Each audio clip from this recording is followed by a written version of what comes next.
Olá, sejam todos muito bem-vindos.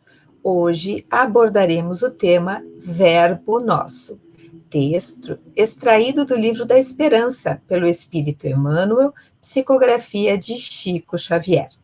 Para comentar sobre o tema, recebemos nosso convidado, Márcio. Seja muito bem-vindo, Márcio. Boa noite, querida Karina. É um privilégio estar participando novamente desse momento de consolo, esperança e fé. Eu, porém, vos digo que qualquer que sem motivo se encolerizar contra seu irmão será réu de juízo. Mateus 5, 22.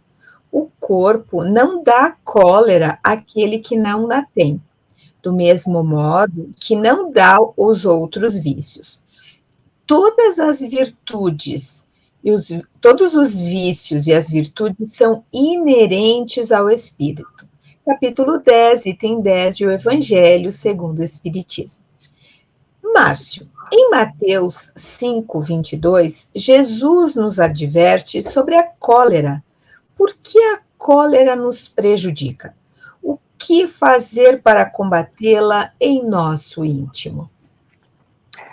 Então, querida Karina, a cólera, assim como a raiva e o ódio, são sinônimos entre si. E a gente sabe que eles produzem efeitos profundos e mensuráveis tanto no nosso corpo, ocorrendo imediatos, assim como a longo prazo. Essas situações geram alterações dos nossos sistemas. No início, eles foram importantes para a sobrevivência do ser humano primitivo, mas hoje nós não somos mais tão primitivos. Então, esses momentos de cólera, de raiva e de ira, se frequentes e intensos, vão gerar, sim, efeitos físicos, emocionais e espirituais. Os efeitos imediatos do nosso corpo físico são os mesmos que o corpo apresenta quando entra no chamado modo de ameaça. Ou ele luta ou ele foge. E as primeiras coisas que acontecem nessa situação é a liberação dos chamados hormônios do estresse. Adrenalina, noradrenalina e o cortisol.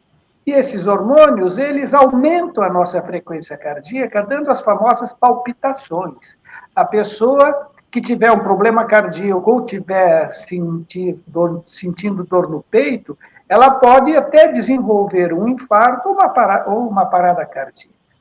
Essa situação eleva a pressão arterial e essa elevação da pressão arterial pode dar uma forte dor de cabeça que pode chegar até ao chamado AVC, ou acidente vascular cerebral. Aumenta a nossa respiração, dando aquela sensação de que parece que vamos morrer, não vamos mais conseguir respirar. Nossa musculatura fica toda tensa e a pessoa sente bem desagradável. Já os efeitos a médio e a longo prazo acontecem quando esses sentimentos de raiva, de ódio se tornam mais frequentes ou sendo alimentados e guardados por muito tempo. Isso vai gerar os chamados danos crônicos, que, conforme os órgãos afetados, por exemplo, o sistema cardiovascular, nós vamos ter a hipertensão, o infarto e assim por diante. Mas afeta também o nosso sistema imunológico, porque reduz as nossas defesas naturais. E isso favorece a ocorrência de infecções, de alergias, de doenças autoimunes e até tumores. É muito frequente surgirem sintomas gastrointestinais, porque o ódio e a raiva afetam muito intensamente o nosso aparelho digestivo. Isso pode gerar úlceras, gastrites, diarreias, má digestão e assim por diante. Alterações cerebrais também ocorrem com muita frequência, porque esses pensamentos de ódio a longo prazo, de uma maneira meio frequente, faz com que várias áreas do nosso cérebro entrem em alteração. E isso pode produzir esquecimentos, dificuldade de raciocínio, dificuldade de concentração, insônia, pesadelos, etc. Mas também provoca alterações psíquicas e emocionais. Como a pessoa não esquece, e isso afeta muito a sua saúde emocional, porque ela está vivendo uma situação de estresse. E isso leva a desânimo, pessimismo, pensamentos de ideia fixa negativas, ansiedade, ressentimentos, sensação de esgotamento. Isso tudo porque o nosso corpo não foi feito para se manter nesse estado de alerta por tanto tempo. Mas também nós temos que falar dos efeitos espirituais da raiva e da ira, da cólera. Porque as vibrações baixas dos nossos pensamentos e sentimentos levam à perda do nosso equilíbrio interior. E isso impede que nós nos conectemos com os espíritos superiores, os nossos mentores. E favorece, sim, a nossa conexão com os espíritos inferiores, tornando cada um de nós mais suscetível a nos ligarmos com esses espíritos inferiores que estão em estado de perturbação, de desequilíbrio, de irritação, e isso favorece os chamados processos de obsessão, de fascinação e até de subjugação. Pela lei semelhante atrai semelhante, por isso que quando a gente alimenta essa raiva contra alguém, nós formamos uma ligação energética densa e escuro com essa pessoa. E isso vai gerar essas formas, pensamentos e esses miasmas psíquicos que vão ficar nos perturbando. Essa raiva persistente, ao longo do tempo, vai gerar, inclusive, distúrbios no nosso perispírito. E isso vai afetar bastante vários órgãos internos, como o fígado, o coração, o cérebro, etc. Por isso, Jesus muito bem nos orientou para amarmos os nossos inimigos e orarmos por quem nos faz ou nos deseja o mal.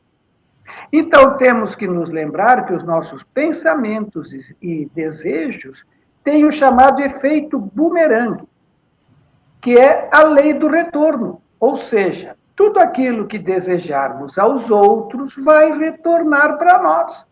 Só que potencializado, multiplicado.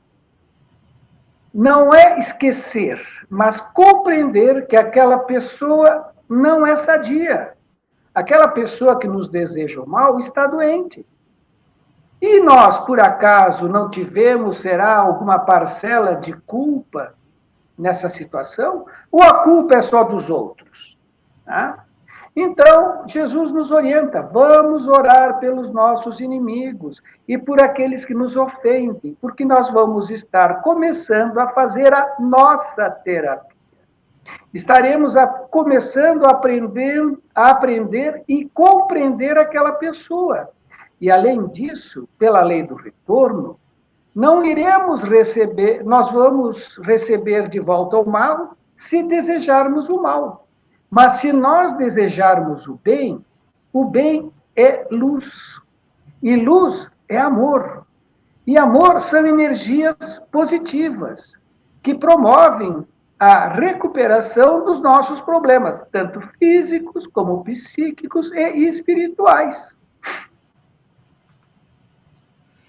Emmanuel também nos fala no texto, Márcio, a respeito do verbo, da palavra. Por que ele nos faz essa advertência com relação ao uso da palavra? Em poucos minutinhos aí fala para nós. Então, Jesus nos ensinou muito bem, dizendo que o problema daquilo que entra pela boca não torna o homem impuro, mas o que sai da boca é que torna o homem impuro. Então, são as coisas que saem da boca que nos tornam impuros, porque elas vêm do nosso coração, elas vêm do nosso íntimo. São essas as nossas impurezas. Porque do coração saem os maus pensamentos, dos homicídios, dos crimes, das imoralidades, dos adultérios, das calúnias. São isso que nos torna impuros. Então, para entendermos isso, precisamos nos dar conta que antes de falarmos qualquer coisa, nós primeiro pensamos. O mesmo ocorre com, antes de fazermos qualquer coisa, nós também primeiro pensamos. E os nossos pensamentos estão ligados com os nossos sentimentos. Por isso que Jesus disse que é do coração que vêm as coisas que fazemos ou falamos. Mas os nossos sentimentos ou pensamentos podem ser bons ou maus. Podem ser de amor ou de ódio.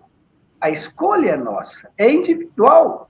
Como já dissemos anteriormente, tudo que desejamos para os outros receberemos de volta. Nada nos é proibido, mas cada coisa tem sua consequência e a escolha é livre, mas a colheita é obrigatória, ou seja, a consequência. Então, se quisermos ter lucro no retorno das nossas escolhas, Jesus nos deu uma fórmula simples, objetiva, com 2 palavras: orai e vigiai. Então, quando nós oramos, estamos emitindo, irradiando boas vibrações, vibrações luminosas, porque amor é luz. Tudo que irradiamos, vamos receber de volta, multiplicados pela lei do retorno. Então, quando oramos desejando o bem e o amor aos outros, principalmente aos desafetos, estaremos sendo beneficiados pelo retorno potencializado, multiplicado da luz que emitimos. E o vigiar é importante para que a pessoa, antes de falar ou de fazer qualquer coisa aos outros, nós devemos parar para pensar, para analisar se aquilo que nós vamos falar ou fazer vão nos trazer benefícios ou malefícios. Então, para nós sabermos qual o melhor, Jesus nos deixou uma regra básica, considerada por todas as religiões e filosofias como a regra de ouro da reciprocidade. E que ela diz: faça aos outros o que gostaria que os outros te fizessem. Não faça aquilo que tu não gostaria que os outros te fizessem.